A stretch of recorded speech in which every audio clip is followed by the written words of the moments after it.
Bonjour chers amis des trois continents, nous sommes heureux de vous avoir et nous sommes très heureux aujourd'hui. Vous allez savoir tout à l'heure pourquoi. C'est notre atterrissage d'une série de 8 dernières semaines sur notre famille. Après cela, je crois de tout mon cœur et j'espère que vous aurez une assise, une compréhension, une conviction sur notre famille ou sur le thème la famille spirituelle. Saint-Père, nous prions que tu ouvres notre cœur, que tu existes en tant que Seigneur dans nos vies. Dans le nom de Jésus-Christ de Nazareth, nous déclarons que tu es Seigneur et ton règne n'a pas de fin. Au nom de Jésus, nous avons ainsi prié. Amen. Alors très rapidement, puisque nous avons beaucoup de choses, j'aimerais passer en revue ou faire un récapitulatif plutôt des 8 derniers messages. Ça va aller vite, c'est juste un récapitulatif.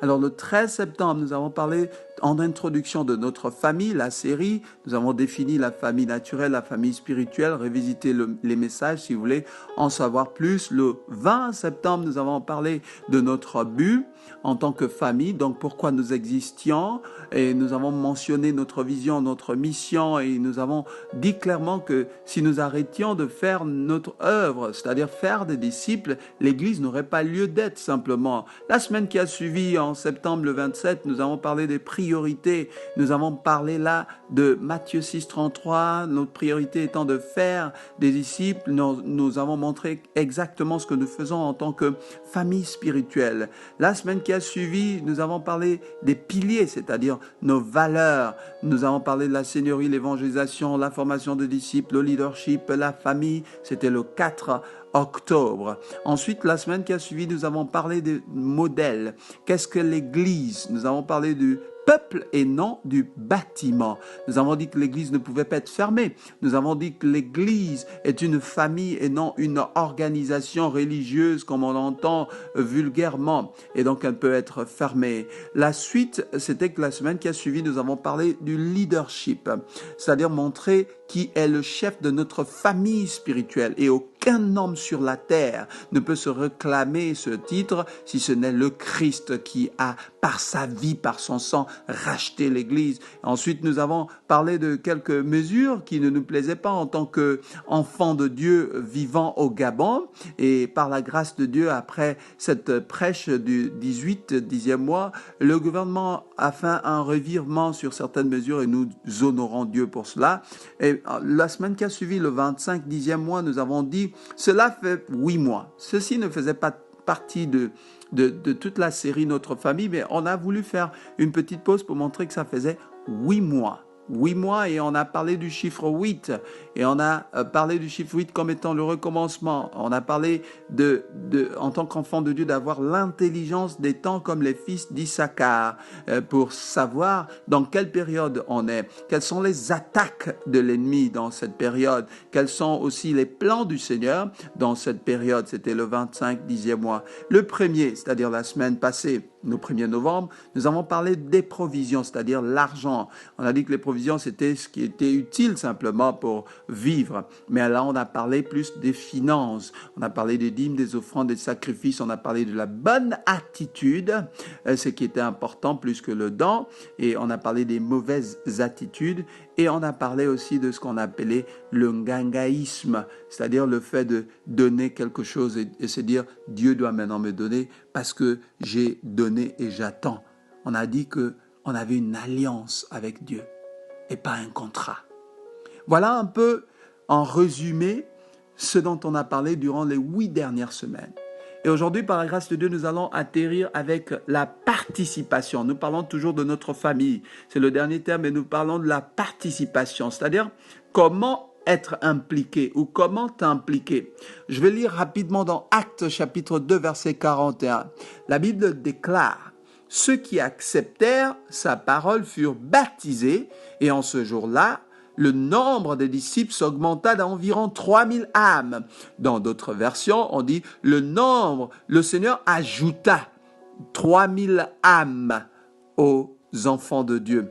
Donc, augmenter de 3000 âmes, ajouter de 3000 âmes, c'était là les premiers pas. Vous savez, là on parle de la façon dont le Seigneur ajoute les gens dans sa maison. Et je prends l'exemple de quelques sports.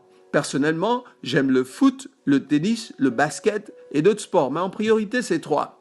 Et dans le foot, le tennis et le basket, vous allez remarquer qu'il y a soit 11 joueurs x 2 ou 2 joueurs qui sont en train d'échanger des balles avec des raquettes ou encore 5 joueurs par équipe x 2 pour le basket. Et le reste des personnes dans le stade, c'est souvent la foule. Et la foule est 10, 15, 20, 1000 fois plus nombreuse que ceux qui jouent. Et on est habitué à être des supporters parce qu'ils sont par milliers. Et qu'est-ce que les supporters font? Qu'est-ce que les spectateurs font? C'est des gens qui ne sont pas comme les sportifs, qui ne sont pas en condition physique, qui sont en surpoids ou qui n'ont pas des compétences sportives et qui passent le temps à commenter sur les joueurs. Mais Messi aurait dû faire cela. Mais LeBron James aurait dû faire ceci. Oh, mais Nadal aurait dû faire cela. Tel joueur aurait dû... Pourquoi il n'a pas fait la passe? Et ils sont comme des gens qui donnent des bons jugements alors que si on les met sur le terrain, ils ne pourront rien produire. Vous voyez, ça, c'est les spectateurs. L'Église est tout sauf cela. L'Église, malheureusement, se présente comme ceci maintenant de nos jours. On voit des personnes professionnelles qui font la musique, l'adoration, la louange, qui chantent, qui prêchent, et une foule qui est là comme un spectacle et est en train d'acclamer, élever la voix et puis dire « Oh, mais le pasteur, il devait faire ceci, il devait faire cela. » Non.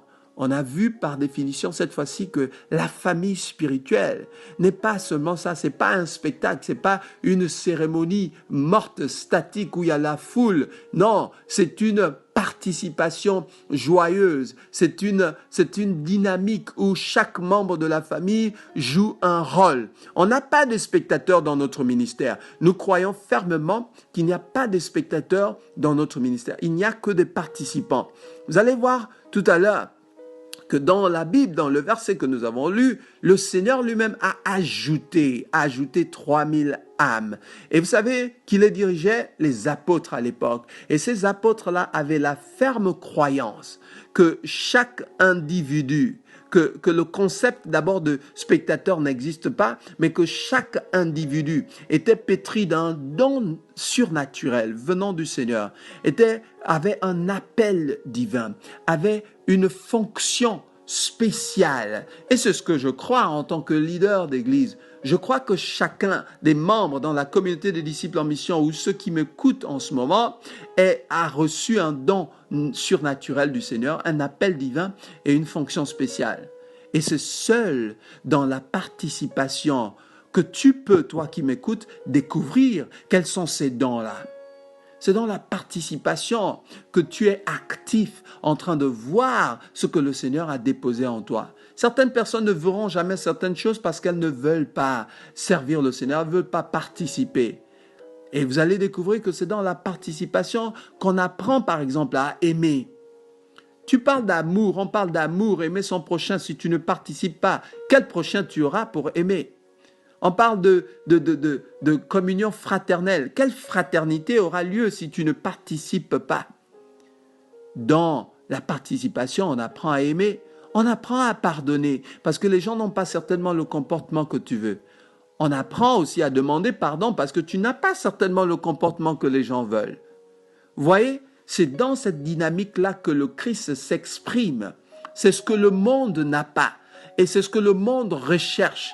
Et pour le trouver, on le trouve dans la maison du Seigneur, dans laquelle chaque enfant de Dieu est un membre du corps, est un participant actif.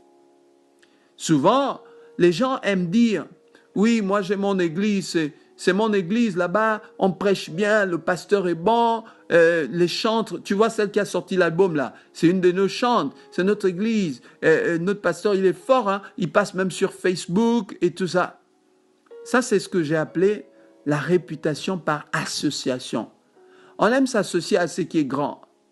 On aime dire qu'on a fait la photo avec tel artiste, avec tel grand. C'est naturel, c'est dans nos gènes. On veut s'associer avec ce qui marche. Et ça frise avec le trafic d'influence. Ça frise avec ce qu'on appelle le celebrity marketing. Donc, c'est un marketing où je m'associe à ce qui marche pour que je marche aussi pour que tu saches que moi aussi je fais partie de quelque chose de grand. Et c'est bien de dire que mon église ceci, mon église cela. Mais qui te connaît dans ton église? Est-ce que ton pasteur te connaît? Est-ce que tu connais ton pasteur de nom? Tu as son numéro de téléphone? Est-ce que tu connais des personnes dans l'église? Qu'est-ce que tu fais dans l'église? Est-ce que toi, tu penses juste à la réputation par association ou tu penses à autre chose? Nous croyons, en tant que communauté de disciples en mission, à la réputation par participation. Chaque membre de notre église, chaque frère et sœur est un participant. Quand nous avons commencé le ministère, et encore que nous sommes dans nos premiers pas, vous avez remarqué que beaucoup de personnes intervenaient déjà. Chaque jour, quand on écoute la parole de Dieu, plusieurs personnes interviennent. Rarement le pasteur. Pourquoi? Parce qu'on veut que tout le monde participe. Nous avons une équipe d'intercession qui prie chaque jour pour vous et moi. Pourquoi? Parce qu'on veut que tout le monde participe. Si tu veux découvrir ce que le Seigneur a mis en toi, apprends à participer, pas à assister simplement. N'êtes-vous pas fatigué d'assister? Depuis 20 ans, tu assistes à des choses. Ça n'a pas transformé ta vie. Parce que le Seigneur veut que tu participes pour voir comment les choses se transforment. Je vais vous donner un aperçu de ce qu'on appelle le mystère de se laisser ajouter par Dieu dans une famille spirituelle. Quand vous vous laissez ajouter par Dieu, le Seigneur permet à ce que vous soyez en relation avec des gens. Et le Seigneur, en général, place souverainement quelqu'un qui va vous aider à éclore dans votre appel, dans votre ministère, qui va vous aider à percer, qui va vous aider à être discipliné, qui va vous aider à grandir dans votre foi. Vous savez, le pasteur que vous réclamez, qui est votre pasteur, qui est célèbre, qui ne vous connaît même pas, vous savez qu'il ne sait pas vos défauts, il ne sait pas ce qui se passe, il ne peut pas vous aider à grandir. Vous postez ces messages tout le temps sur votre page, c'est très bien, mais il ne vous connaît même pas. Non, la maison de Dieu n'est pas censée vivre dans une atmosphère où le pasteur ne connaît pas les brebis ne connaissent pas le pasteur. C'est une relation de star à fan, le genre de choses. Ça n'existe pas dans la maison de Dieu. Je ne crois pas à cela. Je crois à une relation vivante entre le pasteur et les membres, entre membres et membres, entre frères et sœurs, parce que la participation s'impose. Vous n'êtes plus des étrangers, vous êtes des fils de la maison. Et les fils participent. Les étrangers assistent. Es-tu un fils de la maison ou es-tu un étranger? Regardez, je vous donne quelques exemples. Dans ma vie, j'ai remarqué que le Seigneur m'a ajouté souverainement. Quand j'étais enfant, le Seigneur m'a ajouté à la famille spirituelle, l'Église, la mission du salut. Et je bénis Dieu pour le pasteur de cette Église, le leader de cette Église qui était mon pasteur à l'époque, mon père spirituel, qui m'a aidé à grandir dans la foi. Je suis reconnaissant chaque jour de ma vie pour sa vie. Ce que le révérend Messanga Ignace a fait dans ma vie, je rends gloire à Dieu. Il m'a amené, quand j'étais petit, apprendre à évangéliser, je l'ai fait à ses pieds. Apprendre à lire un verset, je l'ai fait à ses pieds. Et je suis reconnaissant à Dieu pour cela. Vous voyez, c'est des rapports comme ça dont on a besoin.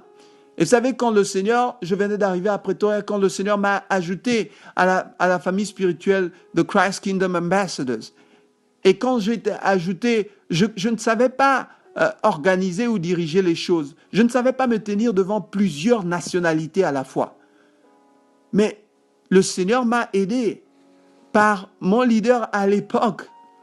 Je parle du diacre Luther avec notre pasteur Elzabad. Ils m'ont aidé à grandir dans ça. Parce que j'avais une relation, parce que le Seigneur m'avait ajouté. Et désormais, je pouvais me tenir devant plusieurs nationalités et leur parler de la part du Seigneur.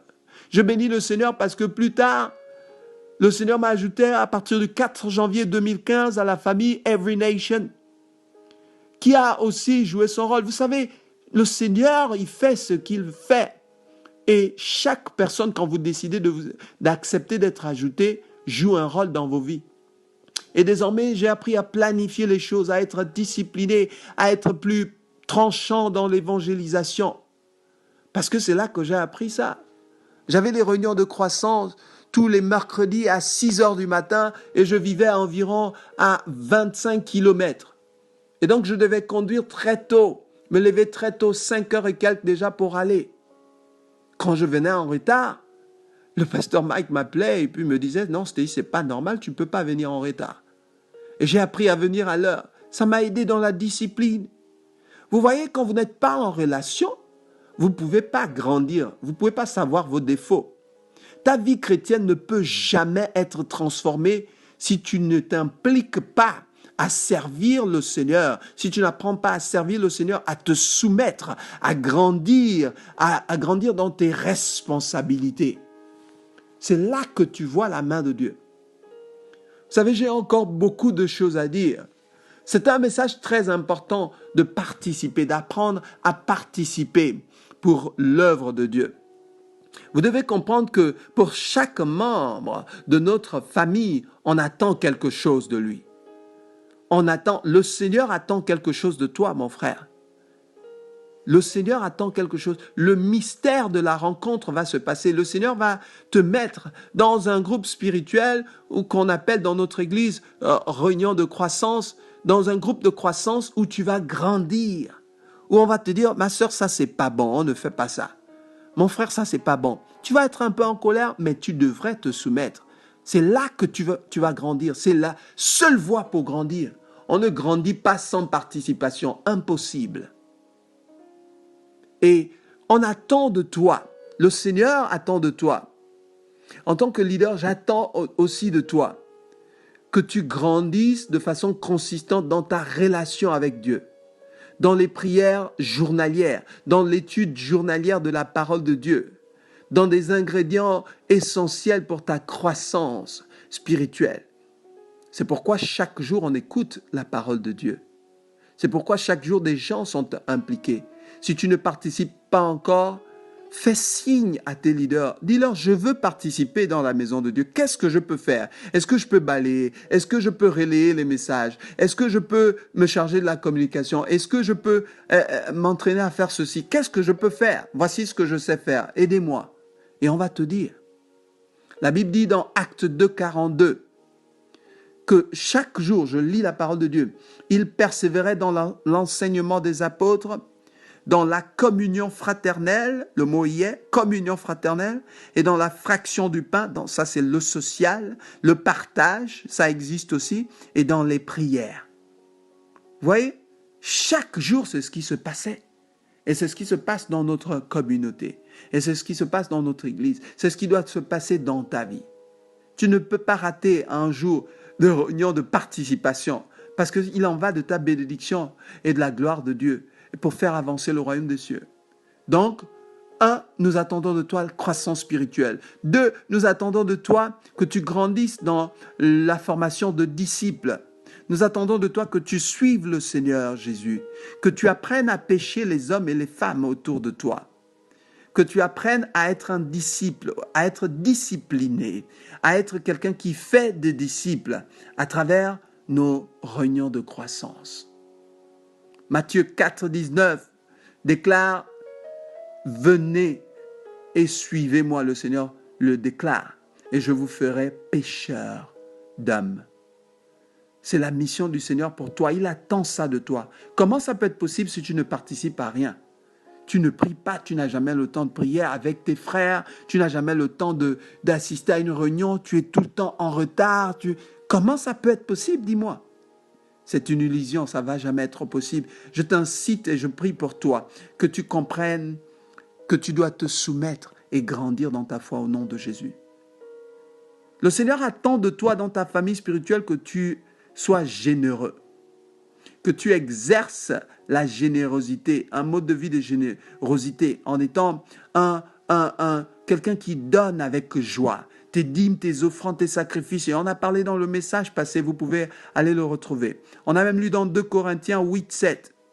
que nous avons vu la fois dernière, qui était un verset très important qui déclare « De même que vous excellez en toutes choses, en foi, en parole, en connaissance, en zèle, à tous égards, et dans votre amour pour nous, faites en sorte d'exceller aussi dans cette œuvre de bienfaisance, c'est-à-dire le donner, la générosité. Sois généreux, mon frère. Que Dieu te bénisse. » J'aimerais m'arrêter par là et t'encourager simplement. Si toi, tu ne participes pas, si toi, tu aimes dire mon église, et tu aimes citer, oh, les frères qui prient beaucoup, oh, le pasteur qui prêche bien, oh, tel frère qui fait ceci, oh, la chante qui chante bien, et toi, tu ne fais rien, c'est une aberration. Je t'appelle maintenant et je prie pour toi que tu comprennes par conviction que tu dois participer dans ta famille spirituelle. À la fin de ces messages, si tu ne participes pas, tu n'aurais absolument rien compris du concept de la famille spirituelle. Comme tu n'as pas décidé à naître dans ta famille naturelle, ainsi, tu n'as pas décidé à appartenir à une famille spirituelle. Le Seigneur t'a ajouté. Lorsqu'on a prêché la parole de Dieu à quelqu'un, comme je l'ai lu dans Acte 2, 41, le Seigneur l'a directement ajouté après ton baptême. Le Seigneur t'a directement ajouté à notre famille spirituelle. Et c'est là que tu grandis. J'aimerais faire une déclaration prophétique. Pour atterrir, j'aimerais que tu répètes après moi cette déclaration prophétique de tout cœur avec conviction. Ferme tes yeux et élève ta voix. Élève tes mains maintenant et déclare. Seigneur Jésus, je crois et je grandis en honorant Dieu dans tout ce que je fais, en étant ce que Christ veut que je sois, en lui ressemblant chaque jour, en grandissant et en étant discipliné, en étant un faiseur de disciples. Je crois et j'accepte les valeurs de ma famille spirituelle. J'accepte la seigneurie. J'accepte l'évangélisation. J'accepte un mode de vie où je pense à ceux qui ne sont pas encore convertis. J'accepte d'être disciple et de faire des disciples du Seigneur. J'accepte d'être un potentiel leader et un leader appelé de Dieu. J'accepte d'être en famille. J'accepte de découvrir mes défauts. J'accepte de pardonner. J'accepte de demander pardon là où il faut. J'accepte d'aimer. J'accepte que je suis aimé par ma famille spirituelle. Seigneur, je déclare que je m'engage à bâtir une culture de disciples. Je m'engage à approcher les autres qui ne te connaissent pas encore. Je m'engage à être établi dans les fondements bibliques. Je m'engage à être équipé pour le ministère. Je m'engage à être envoyé avec autorité à faire des disciples. Oui, Seigneur, je m'engage à cette œuvre au nom puissant de Jésus. Je déclare enfin que je prends mes responsabilités à porter de fruits dans le nom de Jésus. Je prie, j'évangélise ceux qui ne te connaissent pas encore dans ma famille, dans mon travail, dans mes relations, au nom de Jésus. Je m'engage à bâtir l'œuvre du Seigneur. Je m'engage à semer dans la maison du Seigneur. Utiliser mon temps, mes talents, mes trésors, mon argent pour faire avancer l'œuvre de Dieu. Je m'engage à accepter ma famille et à moi-même être une famille pour ma famille. Je m'engage à aimer, à obéir à Dieu de tout mon cœur. Je m'engage à bâtir des relations authentiques à travers la communion fraternelle et le vivre ensemble. Je m'engage à garder l'unité de la foi, à aimer, à encourager la sainteté et l'obéissance, à vivre moi-même dans la sainteté et l'obéissance. Je m'engage à vivre dans ma famille spirituelle et à faire partie d'elle en participant à son succès, à sa santé, à son devenir, à honorer Dieu et à faire avancer l'œuvre de Dieu. Au nom de Jésus, je m'engage à me soumettre et à suivre le leadership de ma famille spirituelle au nom de Jésus. Je m'engage à prier chaque jour. Je m'engage à prier pour ceux qui ne te connaissent pas. Je m'engage à prier pour ma famille. Je m'engage à prier pour mes amis. Je m'engage à voir ta main dans ma vie. Je m'engage à être généreux dans mon temps, mon talent et mes trésors. Que toute la gloire te revienne. Au nom de Jésus, j'ai ainsi prié. Amen. Ce message n'est peut-être pas populaire, mais il est pour toi. Que Dieu te bénisse. Bonne semaine.